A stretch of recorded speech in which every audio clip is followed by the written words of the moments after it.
చాలామంది ఇళ్లలో కూతురు కానీ, కోడలు కానీ, అత్త కానీ ఇలా ఇంట్లో ఉన్న వాళ్ళు ఎంత పని చేసినా, ఎంత గుడ్డు చాకిరీ చేసినా, ఎంత సేవ చేసినా కానీ నువ్వేం చేస్తున్నావని నానా మాటలంటూ బాధ పెడుతూనే ఉంటారు. ఇంకా పైగా బయటకెళ్ళి పని చేస్తున్నావా, ఇంట్లోనే ఉంటావు కదా, టైంకి చేసి పెట్టలేవా అని చెప్పి ఒక 10 నిమిషాలు లేట్ అయినా కానీ చాలా గొడవ చేస్తారు, చాలా బాధ పెడతారు కూడా. ఇలాంటప్పుడే అనిపిస్తుంది మనకు తోడుగా మనల్ని ఇష్టపడే వాళ్ళు, మనకు సపోర్ట్ చేసేవాళ్ళు ఒక్కరున్నా కానీ ఆ మాటలు మనల్ని ఏమీ చేయలేవు. ఆ విషయంలో అయితే నేను చాలా లక్కీ. ఎందుకంటే నా హస్బెండ్ నన్ను చాలా బాగా చూసుకుంటారు, చాలా సపోర్ట్ చేస్తారు. నేను బాధపడితే అస్సలు తట్టుకోలేరు. అలాగే నన్ను ఎవరైనా ఏమైనా అంటే నేనుండగా నీకెందుకు భయం అని చెప్పి సపోర్ట్ చేస్తారు.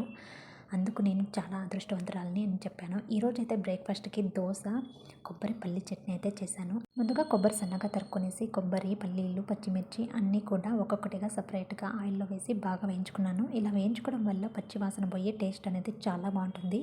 ఇవి 3 వేగిన తర్వాత చల్లారిన తర్వాత తెల్లగడ్డ, చింతపండు కొంచెము, అలాగే తగినంత సాల్ట్ వేసి మిక్సీకి అయితే వేసుకునేసాను. లాస్ట్లో అయితే కొంచెం ఎర్రగడ్డ కూడా తరుక్కునేసాను. చాలా అంటే చాలా టేస్టీగా ఉన్నింది.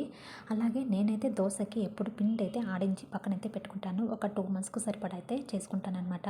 ఇక్కడ మేముండే చోట మిషన్ అయితే దగ్గరలోనే ఉంది. కాకపోతే ఎప్పుడైనా వెళ్ళడానికి కుదరదు. అలాగే వర్షం వచ్చినప్పుడు నేను ఒక్కదాన్నే ఉన్నప్పుడు వెళ్ళడానికి కుదరదు కదా.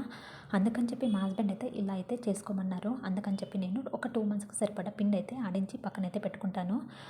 మా ఇద్దరికి సరిపడా ఒక 3-4 డేస్కి అయితే 4 గ్లాసెస్ అయితే వేసుకుంటాను. నేను ఎక్కువ తినను కాబట్టి దోశ కానీ, ఇడ్లీ కానీ నేను అంత ఎక్కువగా తినను. సో మా హస్బెండ్కి ఒక్కరికే కాబట్టి ఒక 3 గ్లాసెస్ అలా వేసుకుంటాను.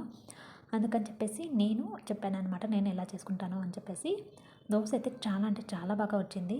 ఇప్పుడైతే పిండి ఆడించే మిషన్లు వచ్చినాయి కానీ చాలా వరకు ఇప్పుడు కూడా రోట్లో అయితే రుబ్బుకుంటారనమాట. పల్లెటూరులో బయట వెళ్ళి కొట్టించుకొని రావాలంటే చాలా దూరం వెళ్ళాల్సి ఉంటుంది. అందుకని చెప్పేసి ఒకేసారి ఇలా బియ్యం నానబెట్టేసి కొంచెం తడిగా ఉన్నట్టే కొట్టించుకొని వచ్చి స్టోర్ అయితే చేసుకుంటారు. అందుకని చెప్పేసి మా హస్బెండ్ కూడా, మేము కూడా ఇలానే చేసేవాళ్ళము, మా అమ్మ ఇలానే చేస్తుంది అని చెప్పి, నువ్వైతే ఇలా చేసుకో ఎప్పుడైనా కానీ, నేను ఊరు వెళ్ళినా కానీ నువ్వు ఒక్కదానివే వెళ్ళాలంటే కష్టం అని చెప్పి ఇలా చేసుకోమన్నారనమాట.